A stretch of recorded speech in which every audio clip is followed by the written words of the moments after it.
After more than 4 decades in the skies, a remarkable chapter in Rwanda's aviation story has come to an end. Captain Gabou Marcel, a pilot with over 20,000 flight hours, made his final landing at Kigali International Airport just last month, bringing to an end a career defined by precision, decision, discipline, and unwavering commitment. For 14 years, he served in Rwanda, 9 of those as chief pilot at RwandAir, helping shape both operations and the next generation of aviators. But his story goes far beyond the cockpit.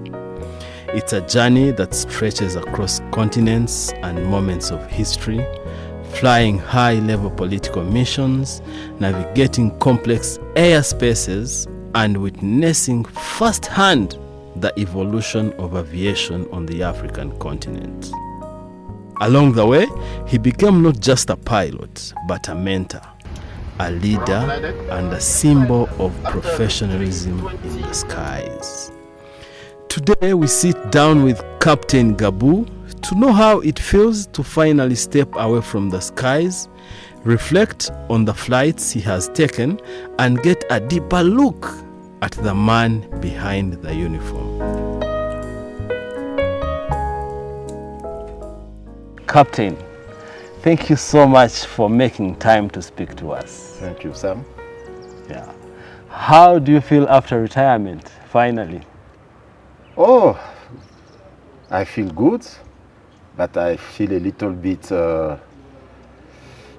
of pain, because when you have been used to something for so long, it's not easy to leave it. But I feel also proud for the job done. I feel also very happy because I had a great career, and I really want first to thank God for it. That's nice. So, Captain, take us back. Who is Gabou Marcel before aviation? Okay. Well, Gabou Marcel is a young Ivorian, now old Ivorian because I'm retiring, but he's a young Ivorian born in the 60s, 1961, who dreams about aviation when he joins the primary school. And Captain Gabou Marcel is just an African young boy who realized his dream of being a pilot. Captain Gabou Marcel is someone who has a good relation with all his friends and colleagues, because for Captain Gabou Marcel, human being is most important before everything. So, to describe me in a simple words, I made my dream as a young African, and I want to share it with the young generation as I'm living now the sky. Wow. So, Captain, let me ask you something. What first inspired you to think about becoming a captain, a pilot? You know, I don't know if you remember your childhoods, but in my childhood, we used to draw some, aviation aircraft in paper, and we try to fly it. It's when the dream comes. And the first thing I went to, because my parents don't live in Abidjan, they live outside Abidjan, I went to visit my auntie in Abidjan, and one of our big relatives was going abroad, and we went to the airport to accompany him, and then I saw the plane for the first time. And I just remember when we were young, playing in the village, just to out and with these paper aircrafts. Now I have the reality, and slowly the dreams comes in, and we try to realize it, and we made it. Interesting. Captain, Do you remember the very first time that you sat behind the cockpit, and what was that experience like? Okay. The first time I even went into a plane was to join the flying school in France in 1980. The flight academy, if you can say. I joined the flight academy as a military. It was in south of France. The academy's name is École de l'Air, Salon de Provence. So I joined this école, this school, this academy in 1980 with three other Ivorians. And the story was not initially to become a pilot, because we did a test and I was the fourth one. So the country Ivory Coast has two positions for pilot, one position of engineer and one position for administrative documentarist. So I took the position because my dream was to get inside this school and see what life will reserve for me.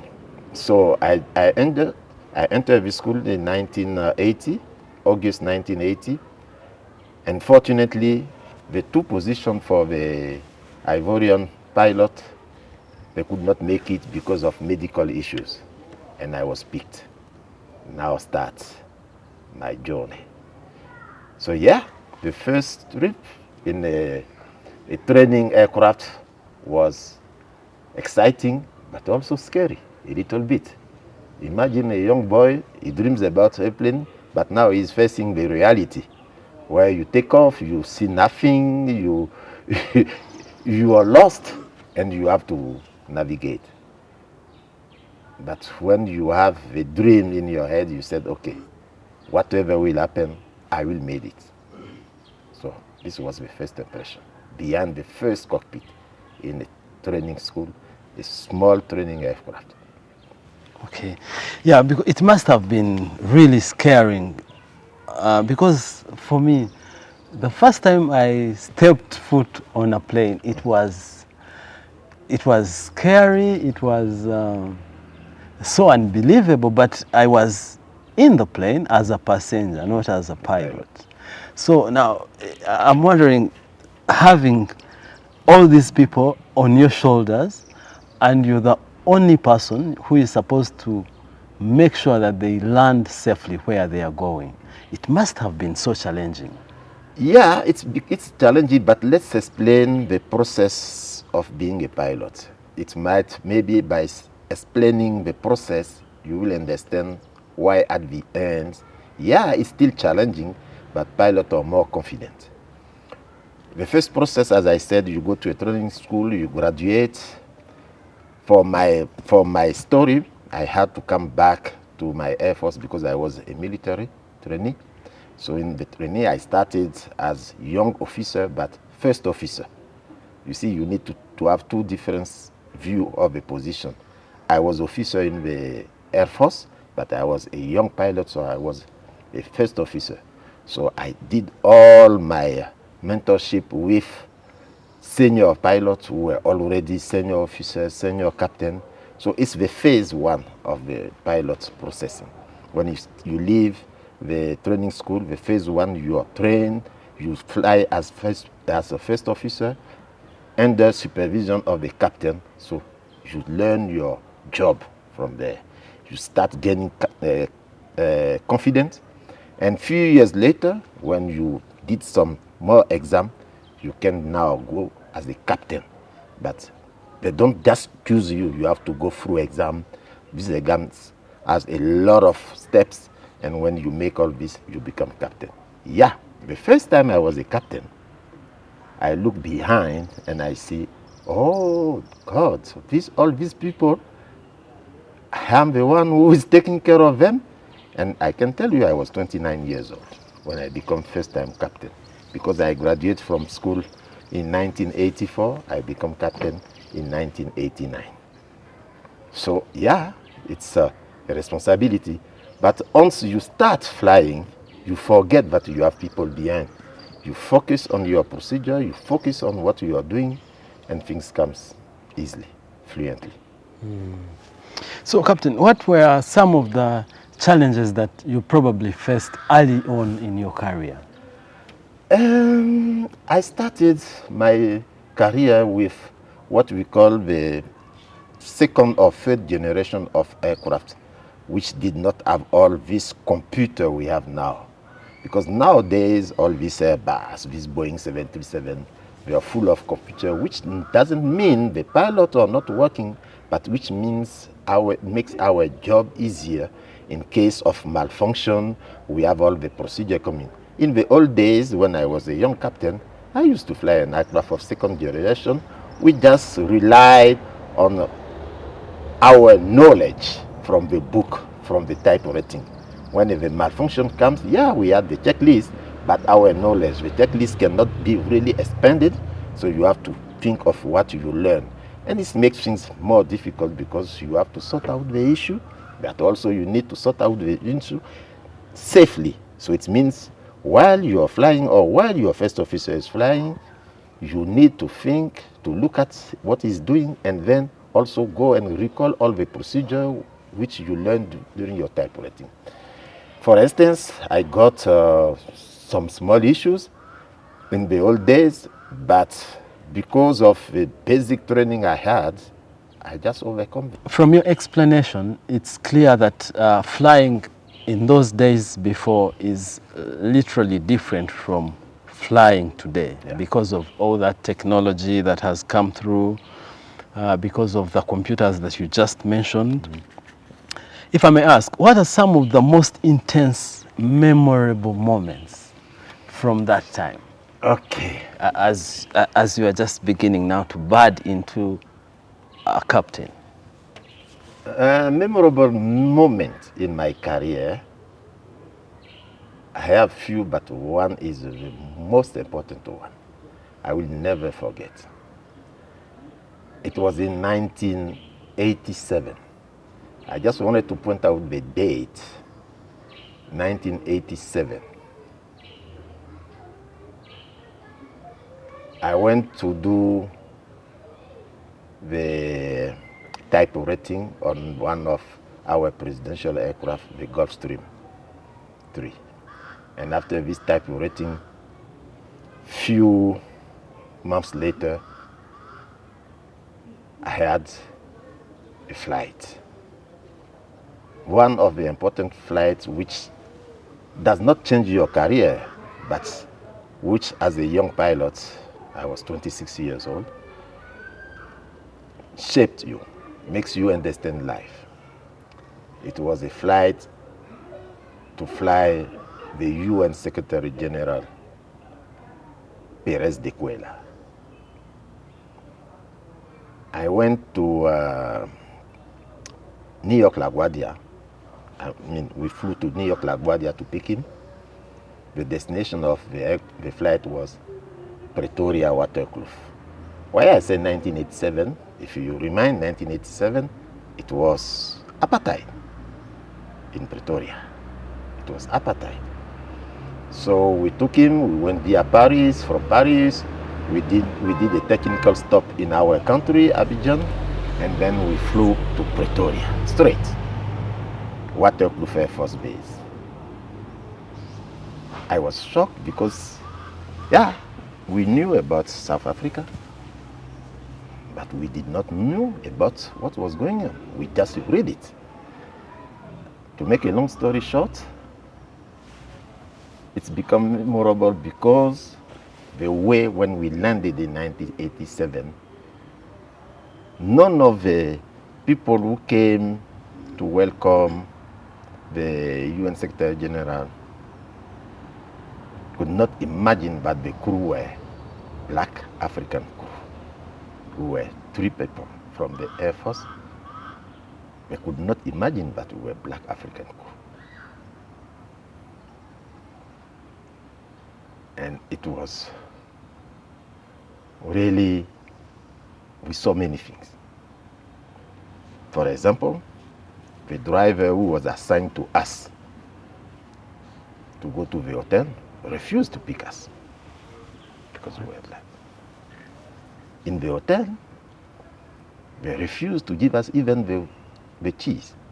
It was during the apartheid, and I can understand. It's not now the situation, actually. Even going to the restaurants or the hotel, people could not even sit close to our table. But the good thing of aviation and the good thing of this is late in the evening we had a dinner, a state dinner for the UN Secretary General, and he introduced his crew to all the guests who were there, the member of government and the president or the prime minister. And then people realized that we African, we can make it. We African, we can become a pilot. This was one of the greatest moments. Not because I faced it, because on a small scale, this trip showed people that we can make it. Wow. That was so inspiring. But it was also disappointing at the same time. Yeah, it was in the old days. But for me, it was a big learning lesson. And when you face this at this age, and I was 20 years, I said, this career, you need to stick on it.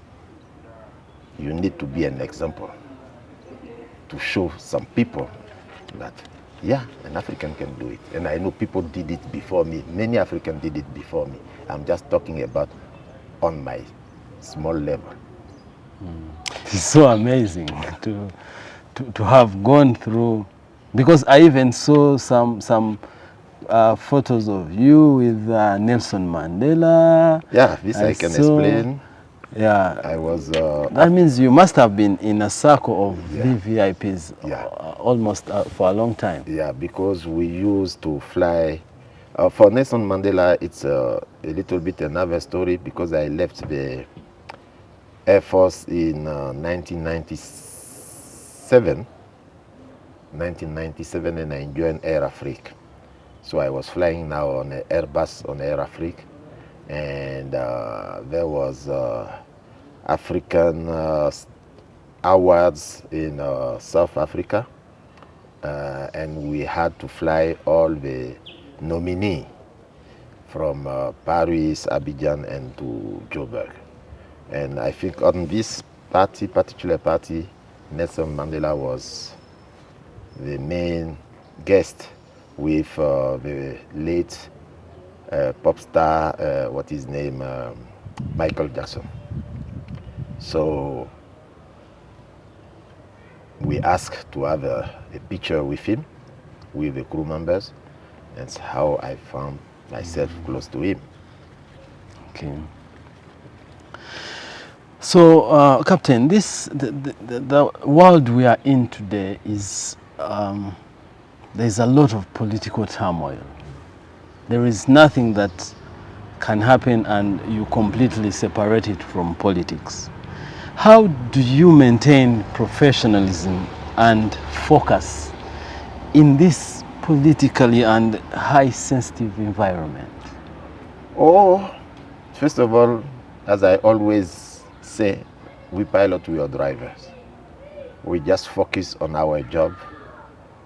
We hear, we don't tell.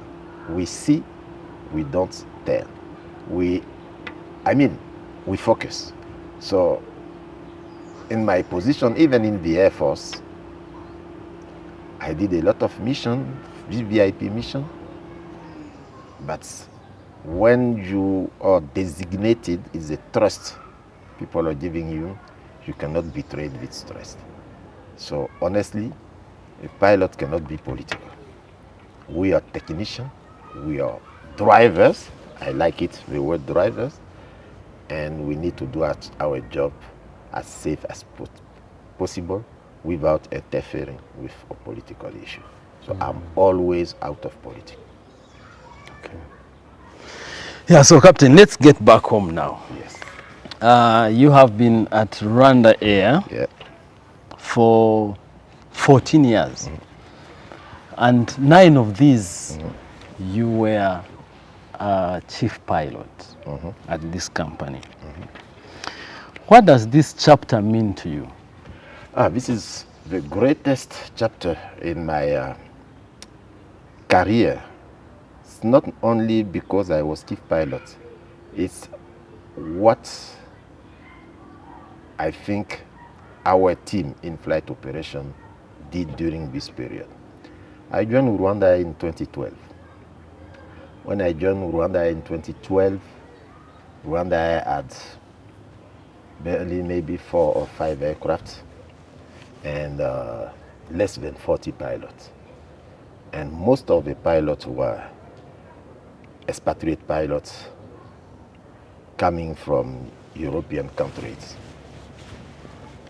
I had a colleague and myself who were the first two at this period, black African captain coming in this company. And most of the Rwandan pilots were few, quite few numbers, were just cadets, but they were not flying. And I remember my first assignment when I was appointed chief pilot, assignment given by the CEO, John Mirenge, was capacity building on the Rwanda. And as I tell you, I always emphasize on the African roots of things. I am very African. I could not understand that they had a bunch of young Rwandans. The country have paid money for them, paid their training, and they are just sitting home. They don't want the management of the flight operation was there, did not want to train them. My first goal was to make sure that these young brothers fly. And they made it. I pushed, they made it. Most of them also today captains. Most of them have also assignment position in the management. And I did not stop there. The company was expanding. I was assigned to be head of project for the Airbus. So all these 3 Airbus you can see in Rwanda, I was the head of the project of them. From the first discussion with Airbus, the manufacturer, until the first flight of this aircraft in line, it was me with Airbus and the team behind me. I was assigned. So along with this process, we had to recruit to have more local pilots. So we select young students, Rwandan students. We send them to Ethiopian flying school, and most of them are now out. So today, this is my great achievement. I've been trained, recruit my brother Rwanda. Today, they are very proud of this company. They are the future of this company, and I'm really happy. This is for me the great achievement. I am very sure the country is definitely also proud of you. Thank you. Yeah. So, Captain, this is maybe someone else out there wants to know, but this is my personal question. What makes a great pilot just beyond the skills? There is no really a great pilot beyond the skills, because you have seen great pilots having accidents or maybe being sick. In our job, we said, when you retired without any incident, accident, or sickness, then you can say, I was a good pilot. People will say you were a great pilot, but I was a good pilot. So thanks God, it may be my case, because I did 46 years without any incident and accidents and never stopped for flying. But flying is a teamwork. It's not a single person. It's the teamwork. To go through all this process and leave this job without incident is not only your skills, it's the skills of people who are with you. the crew you're working with means the first officer, the crew who was dispatching you, which means the dispatcher, the crew who are loading the aircraft, the maintenance people. Aviation is a chain of trust. It's because of these people, you trust them and they are excellent, they did their job, and you are the final product, you can take off and land safely. So I cannot say it's just me. No, it's a team. It's a teamwork. It's a teamwork. Yeah. So, pilot, Captain Marcel. Yes. After 20,000 hours of flight, what still excites you about the sky? You know, can I tell you some joke? There is no more beautiful office than the aircraft cockpit flying at 35,000 feet. It's the best office in the world. Okay. You have the freedom. You can see the cities from top. You feel invincible. This, it's exciting. Nevertheless, it has responsibilities. And the responsibilities are also something which are exciting. When you accomplish a flight from departure and destination without any issue, and the passengers going out of the plane say thank you, well done, you feel proud. So I will miss it, but it's this office which is exciting. Okay. Captain, you mentioned something about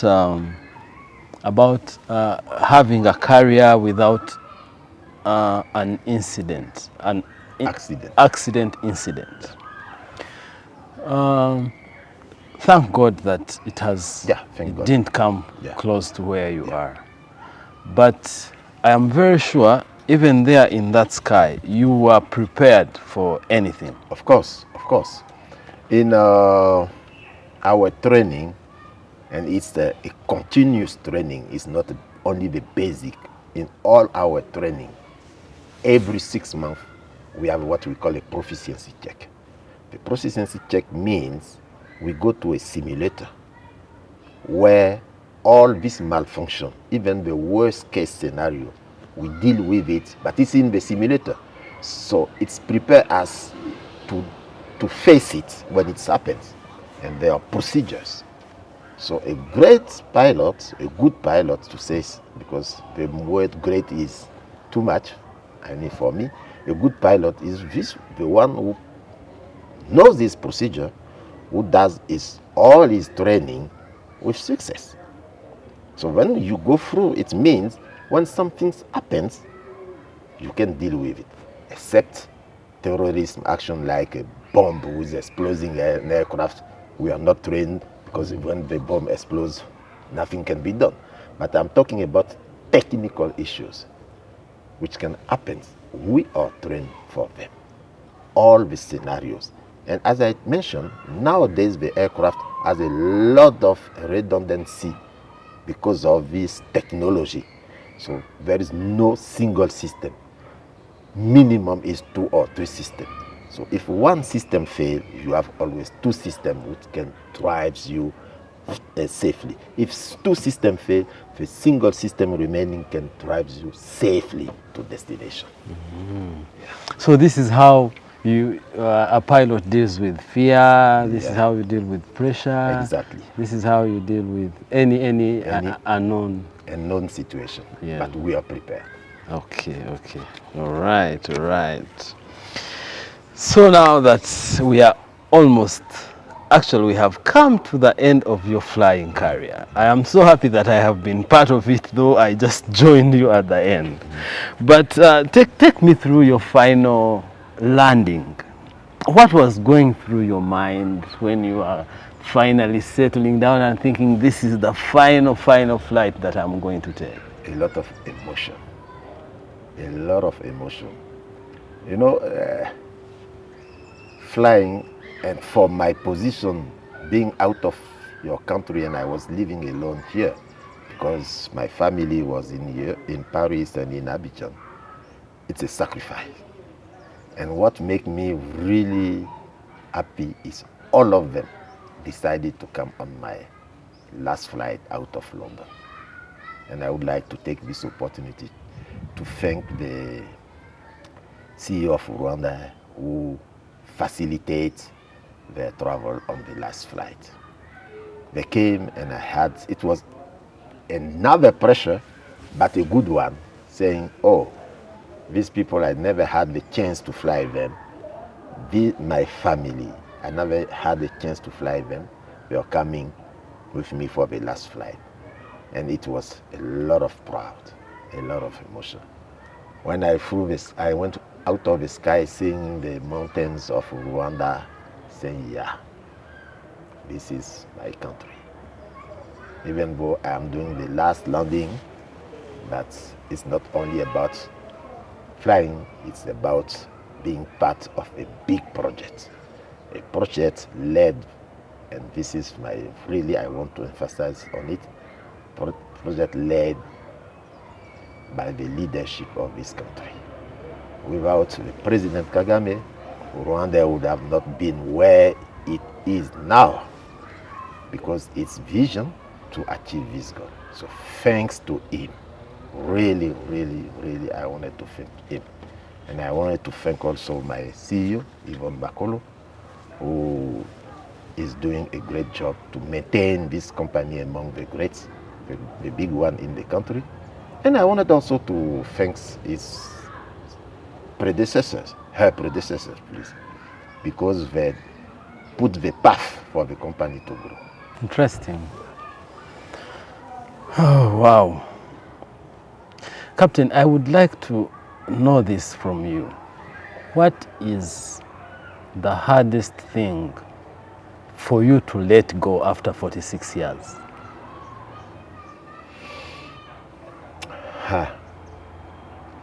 First of all, leaving this country. I have been in this country for 14 years. It's amazing. People I have met, people I have enjoyed life with, people I have worked with. It's a little bit difficult. 46 years of flying, yeah, as I said, it's not easy to leave a job. But what I can just say, it was a blessing job. A blessing job. And I just wanted to let a word for the new generation. It's more important. We are done. The new generation need to know that to succeed in this job, this is my words to them, it's a teamwork, as I said. It's a personal job first, but it's a teamwork.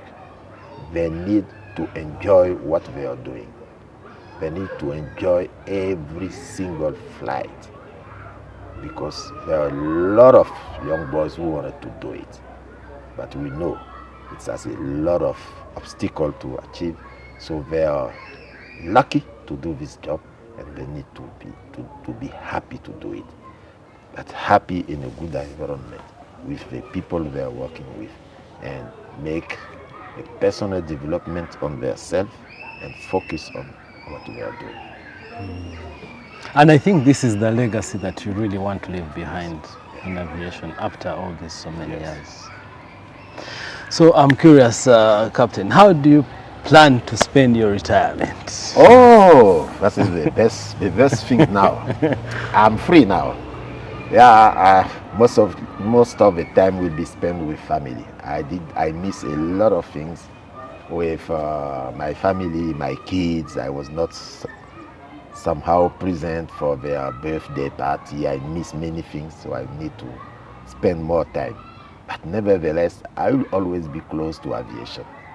I will try to be present anyhow when people are asking me or wants me to help or to give my knowledge or my experience, I will be there. So I will mostly spend time with family, but will be ready to be in the aviation community, not as pilot, but in another providing. capacity, because clearly with your experience, I am very sure there are young pilots who have a lot of inspiration to draw from you. Yeah, so I may say this will be the last question, Okay. but in case there's, I'm very sure there's a young pilot out there or an aspiring. I personally wanted to become a pilot when I was a little boy. When you talked about how you would make planes out of paper, Yeah.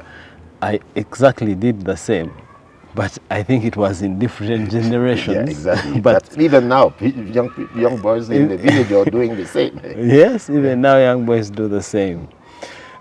So there is probably an inspiring message that you want to give that young pilot. There is something that you think that has kept you going and would be very important and useful to them. What is that? Your dream. Realize your dream. Gives you all the means to realize your dream. And trust on yourself. Never give up. Never give up. This is my last message. Never give up.